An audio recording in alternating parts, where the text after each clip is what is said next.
नमस्कार दोस्तों, मेरा नाम है विजय कुमार। आप देख रहे हैं कॉमिक्स पिटारा चैनल को। तो चलिए दोस्तों, हम लोग कॉमिक्स पढ़ रहे थे पिट्ठू कर्म, जो कि बाकेलाल की कॉमिक्स है। इसका पहला पार्ट मैंने अपने चैनल पर अपलोड कर दिया है। पहले पार्ट में मैंने इस कॉमिक्स को 16 पेज तक कवर कर लिया था। अब इस पार्ट में इसके आगे कहानी को शुरू करते हैं।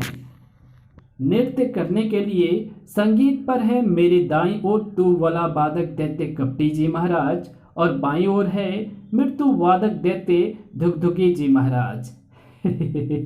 महान बल की अवतार। अब मैं नृत्य आरंभ करता हूँ। सात समुंदर पार में तेरे पीछे पीछे आ गया।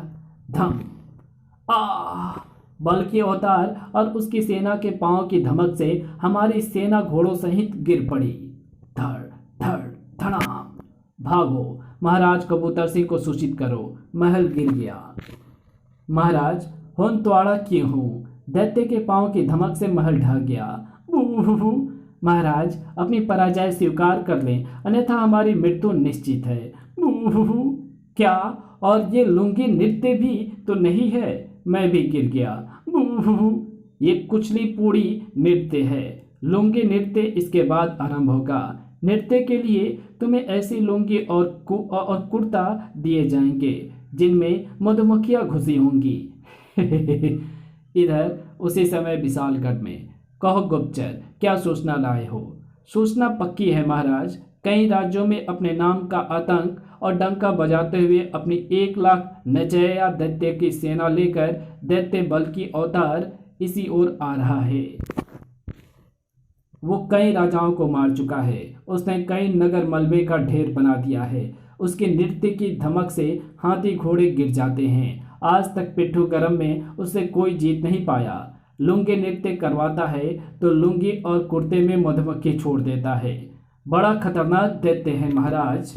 बाकेलाल, ता फिर हुनअप्पादा की होऊंगा। महाराज आप घबराए नहीं, मेरे रहते वो यहाँ पर भी नहीं मार सकता। उसके पर नहीं है बाकेलाल जी। होंगे भी तो हम कुतर देंगे सेनापति जी। विशालगढ़ के चप्पे चप्पे पर सैनिकों का पहरा लगवा दो। हाँ, और मैं महल के पिछवाड़े में तैनात रहूंगा, कहीं वो पिछवाड़े से आक्रमण ना कर दे। विक्रम सिंह की रातों की नींद उड़ गई थी। इस कमबख्त दैत्य को विशालगढ़ में आने की क्या आवश्यकता थी? अब मेरा क्या होगा? मुझे तो दैत्य के नाम पर ही मूर्छा आने लगती है। अरे हाँ, क्यों ना कुछ दिनों के लिए विशालगढ़ से ही दूर चला जाऊं। फिर अगले दिन सुबह ही, अरे महाराज, ये कपड़ों की गठरी क्यों बना रहे हो? रानी, मैं सोच रहा हूं कि बहुत दिन हुए तुम्हें कहीं घुमाने नहीं ले गया। चलो तुम्हें नैनीताल घुमा लाऊं। मैंने दातुन, कंघा, तेल, तौलिया सब रख लिया है। तुम्हारे वस्त्र भी रख लिए हैं। रसोई मंत्री से कहकर रास्ते के लिए अचार पराठे भी बनवा लिए हैं। बस हमें तुरंत ही निकलना होगा। आप भी कमाल करते हैं महाराज। अभी तो बारिशें चल रही हैं, बाहर निकल कर देखिए। विशालगढ़ में तो नैनीताल बना हुआ है। महल के बाहर ही नदी बह रही है। मैं तो बाकेलाल के साथ नौका विहार पर जा रही हूँ, क्योंकि पिछली बार आपके साथ गई थी तो नौका ही डूब गई थी। एक मेढक भी आपके वस्त्रों में घुस गया था। अरे देखियो रे पीलू, ये खिड़की से वही मोटा झांक रहा है ना, जिसके कपड़ों में तो घुस गया था। अबे हाँ, वही है। मैं इसकी तोंद में फंस गया था। अच्छा, तो फिर हम तुम्हारे माता पिता के घर चलते हैं। मैं भी कई दिनों से अपने ससुराल नहीं गया। ससुराल के मालपुए खाए बड़े दिन हो गए हैं। देखो, मेरे मुंह में भी पानी आ गया है। अभी सुबह बाकेलाल जलेबियाँ लाया था, वो रखी हैं, आप भी खा लीजिए। अच्छा चलो, तुम्हें चुस्की पहाड़ी की चुस्की खिला लाता हूँ। घोड़े पर ही कई दिन लग जाएंगे वहां जाने में, पर मैं तो कब से पैदल जाने की सोच रहा था। चुस्की वाला भी रात मेरे सपने में आया था। मेरा गला खराब है महाराज, मैं चली। ये रानी तो कहीं भी चलने को तैयार नहीं, बल्कि अवतार आ गया तो मुझे नचा नचा कर मारेगा। महाराज की जय हो। महाराज, मैं ये विनती करने आया हूँ कि अभी कुछ दिनों से मेरी तबीयत ठीक नहीं है। खाना खाते समय चबाने लगता हूँ। कोई बुलाता है तो चलने लगता हूँ। कोई कुछ पूछता है तो बताने लगता हूँ। मैं रहूंगा तो यहीं, मगर मैं चाहता हूँ कि आप सेनापति की जिम्मेदारी कुछ दिनों के लिए किसी अन्य को दे दें। मुझे बस एक ही बात का दुख होगा कि बल की अवतार मेरे हाथों नहीं मर पाएगा। ओह, सेनापति के बच्चे बल की अवतार से सामना ना करना पड़े इसलिए बहाने बना रहा है। अगर सेनापति के पद की तरह मैं भी अपनी राजा की जिम्मेदारी किसी अन्य को दे दूं तो, अर्थात किसी को राजा बना दूं। अरे हाँ, वो मारा पापड़ वाले को। इस सेनापति के चक्कर में तो मुझे मिल गया बल की अवतार से बचने का उपाय। मिल गए मंजूरी। निकल ले बेटा सेनापति शीघ्रता से, बन गया तेरा काम। अब बल की अवतार मेरा कुछ नहीं बिगाड़ सकता। शीघ्र ही बाकेलाल, ये विशेष सभा हमने एक विशेष कार्य हेतु बुलवाई है। बाकेलाल, तुम विशालगढ़ के राजा बनना चाहते थे ना? तो सुनो, मैं इसी समय विधिवत रूप से ये घोषणा करता हूँ कि आज से तुम विशालगढ़ के राजा होगे। क्या महाराज, यह आप क्या कह रहे हैं? मैं ठीक कह रहा हूँ महामंत्री जी, इसी समय से राजा बाकेलाल होगा। अब मैं करूँगा विश्राम। बच्चू बाकेलाल, अब तो तू फंस गया विक्रम सिंह के जाल में। किंतु महाराज, ये समय मेरे राजा बनने का नहीं, बल्कि हम सबके द्वारा मिलजुल कर उस दुष्ट दैत्य बल की अवतार के अंत करने के विषय में सोचने का है। आखिर मैंने बल की अवतार के हाथों अपनी प्राणों की रक्षा का उपाय सोच ही लिया। इधर मैं राजा बन गया, किंतु मुझे राजा बनने की प्रसन्नता क्यों नहीं हो रही है? क्योंकि इस समय मेरा चरित्र महाराज से बदला हुआ है और महाराज किसी को दुखी नहीं देख सकते। मोटे ने मुझे राजा कैसे बना दिया? ओह, मैं समझ गया। मोटा अपनी जान बल की अवतार से बचाने के लिए ऐसा कर रहा है, क्योंकि उसमें है मेरा चरित्र। मैं राजा के स्थान पर होता तो अपने प्राण बचाने के लिए ऐसा ही करता। बाकेलाल, सिंहासन पर विराजो। राजा के साथ तुम्हें सेनापति के पद की जिम्मेदारी भी निभानी होगी, क्योंकि सेनापति बीमार है। बाकेलाल का चरित्र मेरे अंदर आते ही अब मुझे पता चल रहा है कि बाकेलाल ऐसे बनाता है योजनाएं राजा बनने की और अपनी जान बचाने की भी। मैं अपनी जान बचाने के लिए राजा बनने से मना नहीं कर सकता, क्योंकि मेरे अंदर जो विक्रम सिंह का चरित्र है वो मुझे ऐसा करने नहीं देगा। दुष्ट राजा सेनापति तो दुष्ट है ही। बोलो महाराज बाकेलाल की जय। अपनी जान बचाने के लिए राजा तो मैंने इसे बना दिया, किंतु अभी भी एक समस्या है, मेरी तोंद। कहीं बल की अवतार मुझे मेरी तोंद से ना पहचान ले, क्योंकि सब जानते हैं विशालगढ़ के राजा की तोंद जैसी कोई तोंद संसार में कहीं नहीं है, जबकि बाकेलाल का पेट तो बिल्कुल पिचका हुआ है। राजपद की बधाई हो महाराज बाकेलाल जी। थोड़ी ही देर बाद, बाकेलाल, बधाइयाँ बहुत हो गई। अब सुनो, मेरे जैसा दिखाई पड़ने के लिए तुम्हें अपनी तोंद भी बढ़ानी होगी। भूतपूर्व महाराज विक्रम सिंह जी, आपके कहने पर मैं ये जड़ी बूटी ले आया हूँ। यह है वायु पुराण जड़ी बूटी। महाराज बाकेलाल जी, एक बार इसे खा ले, फिर देखें इसका कमाल।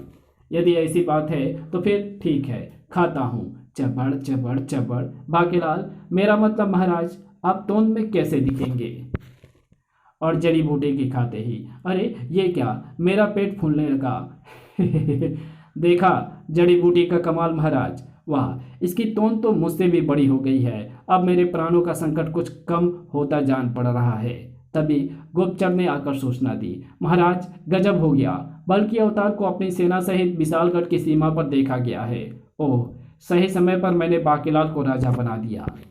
इसके बाद राजा बाकेलाल ने लगाया आपातकाल दरबार। महामंत्री जी, शत्रु की 1 लाख की सेना का हम किस प्रकार से मुकाबला करेंगे, यह सभा इस उद्देश्य से बुलाई गई है। मैं चाहता हूं कि सभी इस विषय पर अपने अपने विचार रखें, फिर हम अपनी योजना बनाएंगे।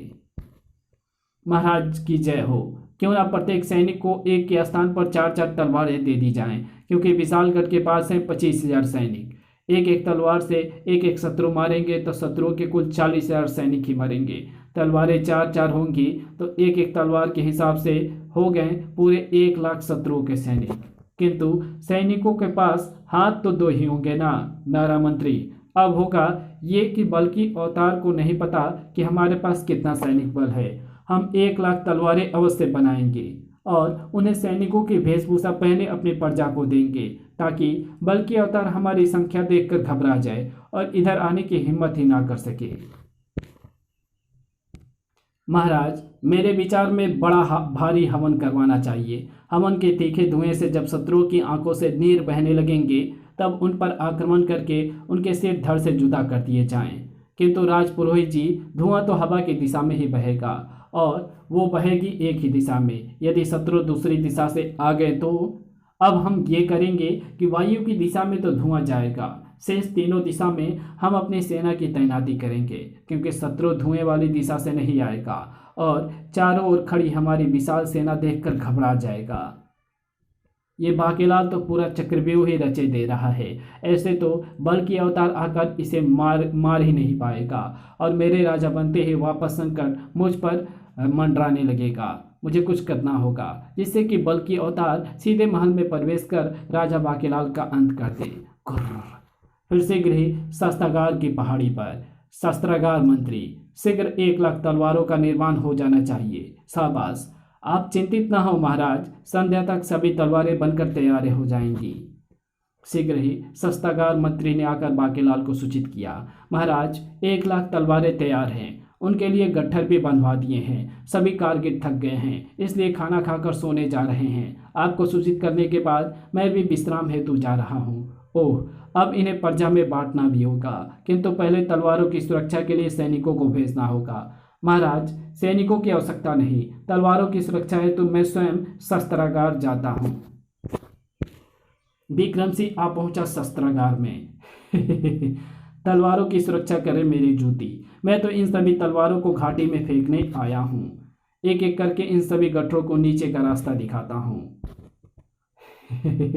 ये गया तलवारों का अंतिम गट्ठर भी घाटी के नीचे। ये महाराज बाकीलाल वाला कार्य क्यों कर रहे हैं? महाराज ने बाकीलाल को राजा भी बना दिया। तलवारें ना रहने से बल की अवतार और भी शक्तिशाली हो जाएगा। ऋषि कान खाए सैया हमार के तिलस्मी कानों से बाकीलाल की आवाज़ सुनने के बाद क्रोध में वन को गए महाराज जब से लौटे हैं, तब से ही उनका रूप बदला हुआ प्रतीत होता है। मुझे अवश्य ही इस बात में कोई भेद है, अवश्य ही इस बात में कोई भेद है। अब देखता हूँ बाकीलाल बल के अवतार के हाथों कैसे बचता है। उसे राजा बनाने के पीछे मेरा उद्देश्य अपूर्ण होने को है। यह महाराज कैसी बातें कर रहे हैं? महाराज बाकीलाल को बल के अवतार के हाथों मरवाने की योजना बना रहे हैं। महाराज में तो बाकीलाल के गुण, मेरा मतलब अवगुण आ गए हैं। विशालगढ़ की सेना असली सेना ना होकर यहाँ के भोले भाले नागरिक हैं। अब इस पत्र द्वारा ये सूचना बल के अवतार तक ये कबूतर पहुँचा देगा। दैत्य के ऊपर ही फेंक आऊँगा ये संदेश, घुटरगू कबूतर जा जा कबूतर जा। और फिर अगले दिन विशालगढ़ में मच गई खलबली। महाराज, बल के अवतार अपनी सेना के साथ विशालगढ़ में आ पहुंचा है।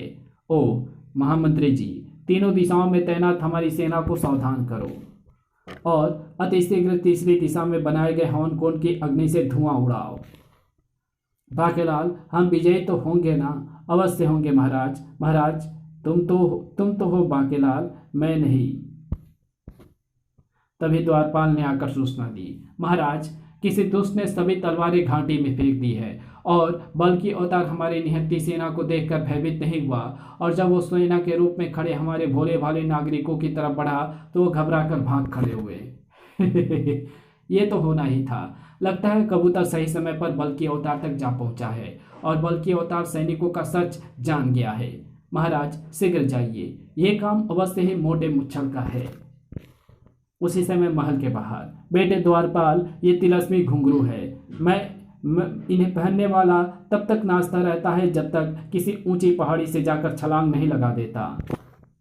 यदि तुमने महल का फाटक खोलने में आनाकानी की तो मैं ये घुंघरू तुम दोनों को पहना दूंगा। नहीं, हम द्वार को खोलते हैं। द्वार खोलते ही बल की अवतार अपनी सेना के साथ महल में प्रवेश कर गया। भंभोड़ खा, भला हो उस अज्ञात मानव का जिसने कबूतर द्वारा मुझे नकली सेना के बारे में पहले ही बता दिया, अन्यथा हम आसानी से विशालगढ़ में प्रवेश ना कर पाते। और ये भी सुना है कि विशालगढ़ के राजा के आसपास के राज्यों में बहुत धाक है। इसके पराजित होते ही आसपास के कई राज्य बिना पिट्ठू गर्म खेले ही हमारे गुलाम बन जाएंगे। आज तो मोटा मरे ही मरे, मैंने सही समय पर इसे राजा बना दिया, किंतु मैं बाकीलाल को मोटा क्यों कर रहा हूँ? ओह, समझा। इसका मतलब बाकीलाल जब भी मेरे विरुद्ध अपनी योजनाएं बनाता है तो मुझे मोटा कहकर बुलाता है। वहीं रुक जाओ बल के अवतार, अन्यथा अपने प्राणों से हाथ धो बैठोगे। दम है तो पहले पिट्ठू गर्म तो खेल लो। पिट्ठू गर्म से ही ये मुसीबत आरंभ हुई थी। मोटे ने मुझे मरवाने का पूरा प्रबंध कर दिया है। बुरा हो उस ऋषि ढोलकी का जिसने मेरा चरित्र महाराज के चरित्र से बदल दिया, अन्यथा इस समय मोटा मेरी योजना के अनुसार बल के अवतार के साथ पिट्ठू गर्म खेल रहा होता। बूहू। किंतु महाराज से मेरा चरित्र बदले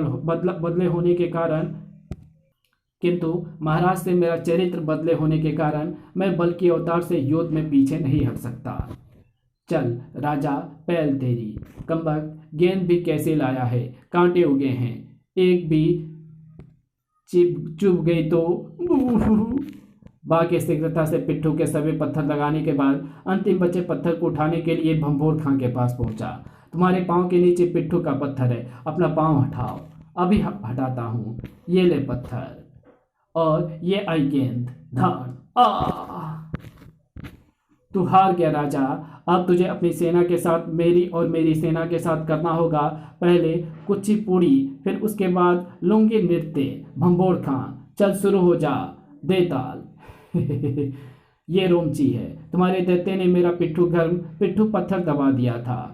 अब तो वाद्य बजने लगे हैं, तुरंत नृत्य आरंभ कर राजा, अन्यथा तू पराजित माना जाएगा।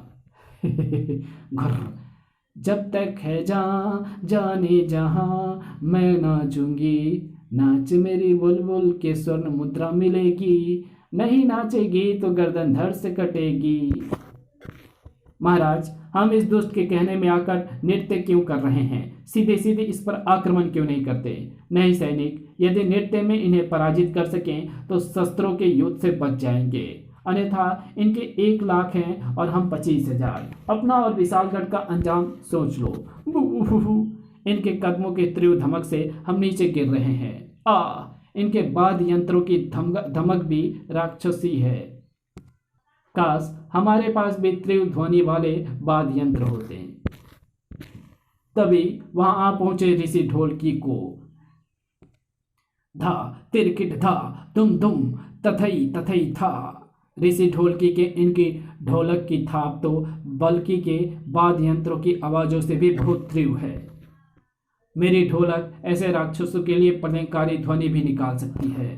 था तिरकिट धा, जबरदस्त वाली था थई थई थई।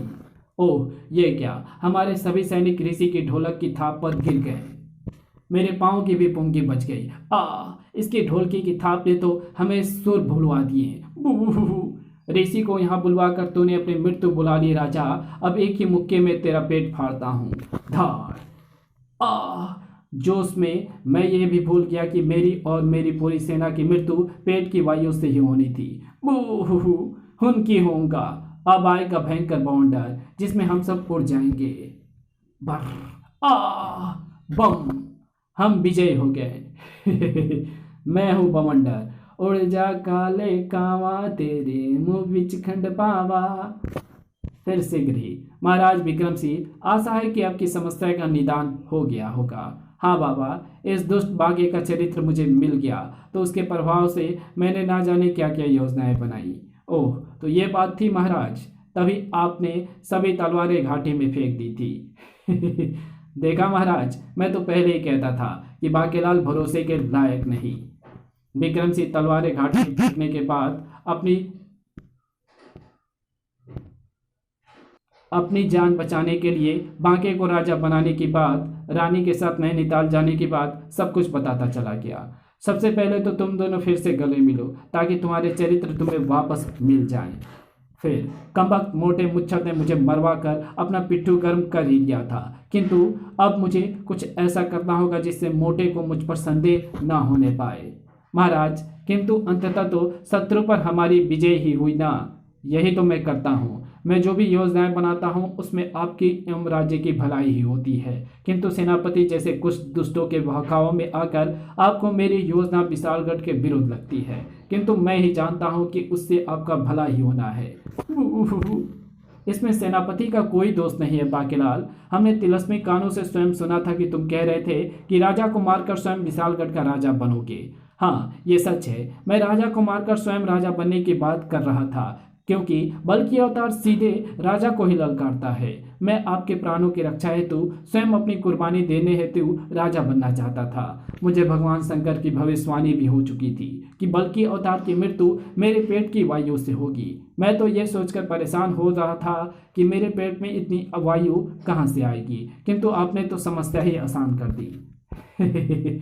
ओ, तो फिर ऐसी बात थी। तो फिर बाकीलाल आ गले लग जा। तेरा सत्यानाश चाहे ढोलकी के मेरी योजना का कबाड़ कर दिया, अन्यथा इस बार तो बल्कि अवतार के हाथों मोटा मरता ही मरता। हम भी चलते हैं। इसी के साथ ये कहानी यहीं समाप्त होती है। तो आपको ये वीडियो कैसी लगी? अगर आपको ये वीडियो अच्छी लगी हो तो इस वीडियो को लाइक शेयर कमेंट ज़रूर कर देना। चैनल पे नए हो तो चैनल को सब्सक्राइब ज़रूर से कर देना। तो चलिए आगामी आने वाली कॉमिक्स के कुछ एडवर्टाइजिंग को देख लेते हैं। लकड़हारे का रूप धरकर स्वर्ग से पृथ्वी पर आए इंद्र देवता, क्योंकि संकट गंभीर था। बाकीलाल, हम तुम्हारी ऊंच पर मैंने तुम्हारे साथ ऊंच नीच का पापड़ खेल लिया। लाओ, अब मेरी वो स्वर्ण मुद्रा मुझे दे दो, अन्यथा भयानक संकट आ जाएगा। मैं हूँ राक्षस लोक का सबसे खूंखार राक्षस जान बेरहम। इंद्र देवता, अब स्वर्ग के सिंहासन पर होगा मेरा राज, क्योंकि तुमने मेरी पत्नी 20 पास के साथ नहीं खेला ऊंच नीच का पापड़। स्वर्ग पर आए संकट को केवल इंद्र देवता की वो स्वर्ण मुद्रा ही दूर कर सकती थी, जो बाकीलाल के पास थी। तो अब क्या होगा? पढ़ना ना भूले हास्य सम्राट बाकीलाल का नया हास्य हंगामा। एक तरफ है ध्रुव और उसका प्यार, और दूसरी तरफ है पूरी दुनिया। दांव पर लगा है इस दुनिया का भाग्य। तुम ये क्या कर रहे हो धनंजय? नताशा मर जाएगी। मुझे छोड़ो नक्षत्र। तुम आकाश तो क्या पाताल में भी जाकर सगाई करने की कोशिश करोगे तो धनंजय वहां भी जाकर रोकेगा तुम्हें। अधूरा ही रहेगा तुम्हारा प्रेम ग्रंथ। Let the game beginning. Raj comics by Manoj Gupta द्वारा शीघ्र प्रकाशित। तो ये कॉमिक्स यहीं समाप्त होती है। तो मिलेंगे आपसे किसी और नई कॉमिक्स में, तब तक के लिए